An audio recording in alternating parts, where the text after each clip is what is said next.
I just made this in my microwave.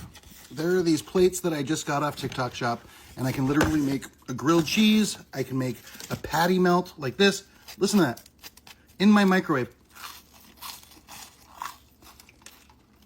I've been a chef for over 25 years.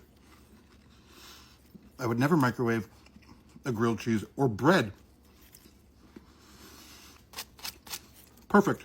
2 minutes on each side. That's it. 800-watt microwave. You have to adjust for wattage. These are the number 2 sellers in TikTok Shop right now. They're obviously going to sell it very quickly because this is amazing. Amazing. Get it. You will not be disappointed.